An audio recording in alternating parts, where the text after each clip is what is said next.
Hello, everyone, and welcome to another great episode of the Good Night and Glory here with Tad and Will. We talk all things January football, and here we have a division rivalry matchup with the Los Angeles Rams hosting the Arizona Cardinals, with the Rams coming out 13-9 victors and eventually clinching the NFC West Division Championship um, in week 17 here, January football. So the Rams, they will be a playoff team. They will host a playoff game on Super Wild Card weekend. Matthew Stafford in this game, a veteran performance, 17 for 32, 189 yards, no touchdown, no interceptions, no fumbles. So he goes out there, just executes. They see it's a low scoring game and they do what they can to just keep the ball safe, to not turn the ball over, and to just move the ball when they can. You get the touchdown from Kyron Williams, a very high level running back in the NFC, one of the better running backs out there, with third in the league in rushing yards, 1299, 14 touchdowns, tied for second. Where would you rank Kyron Williams amongst running backs in the entire NFL? Tad, I am so glad you asked me where I would rank Kyron flipping Williams amongst Yeah. running backs in the NFL. When healthy, when at full capacity, easily a top 10 running back in the NFL. Yeah, top 10 on that's probably even selling him a little short. I mean, but based on what Easily he's top done this five. year, I think it's fairly safe to say he's probably top five. But yeah, he's just gone out there and he's been phenomenal. Puka Nakua, of course, 10 catches, 129 yards. Cooper Cup, only the one catch for 29 yards. So Cooper Cup, he's not having as big of numbers as we're accustomed to from seeing for Cooper Cup, only 710 yards and six touchdowns this year.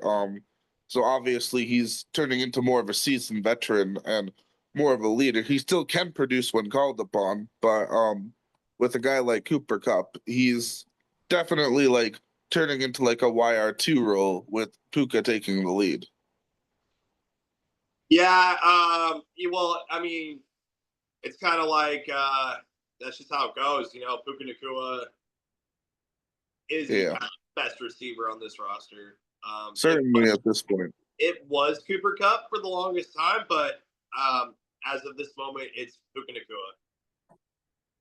Yeah, as of this moment, you got Puka Nakua. And then looking at the Rams defense, what an incredible performance. They have some very talented young defenders, guys like Braden Fisk, the rookie out of Florida State, going and getting two sacks. You get Jared Verse, another very talented rookie, also out of Florida State, the linebacker. He goes out there and he has some tackles out there. Uh, let's see, one solo tackle, I should say, and then two total tackles. So a very strong showing there. You get the interception by Cameron Kinchins. So and Akello Witherspoon. So just they do what they can to completely shut down the Cardinals' offense when they were getting close to scoring. Yeah, this was a competitive game in the first half, but the Rams, honestly, they showed more grit. They showed more fight. They kept their composure. Stafford delivering confident throws in the pockets of Puka Nakua. I mean, just the Rams outplayed the Cardinals. The Rams most definitely outplayed the Cardinals. I mean, the Cardinals, they did what they could. They didn't execute down where it mattered. You get the two interceptions by Kyler Murray, who statistically he passed for more yards and he had a touchdown pass, 33 for 48, 321 and a touchdown. But it's really the two interceptions, the four sacks. I mean, they don't execute when it matters the most. So We did just like to see the touchdown by Trey McBride, though. yeah, his first touchdown of the year there. I mean, like you said, the Cardinals, they outgained the Rams by almost 140 yards, but just when it matters the most. They just can't move the ball. You get the 9 penalties. You lose the turnovers. You go 0 for 2 on 4th down. I mean, they just couldn't make the play when it matters the most. Then obviously, clutch defense. I want to shout out the Rams defense there on that last drive, the 4th Yeah. and 10 when they did go for it on the 4th down. And yeah, it's just that extremely clutch interception by you mentioned Kinchins. So yeah, you love to see that extremely clutch defense there. So just a clutch performance. So, like I said, point blank, the Rams outplayed the Cardinals.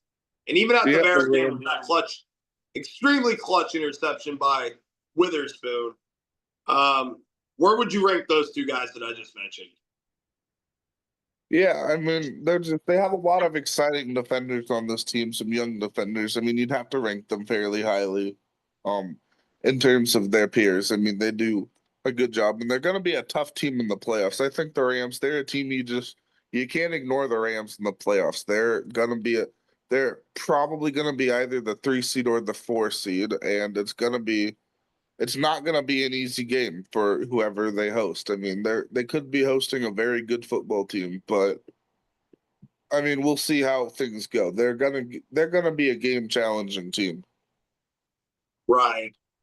Yeah, I didn't really have any other final thoughts or takes on Rams Cardinals. Looking at the Arizona Cardinals, they will close out their season playing against the San Francisco 49ers at home.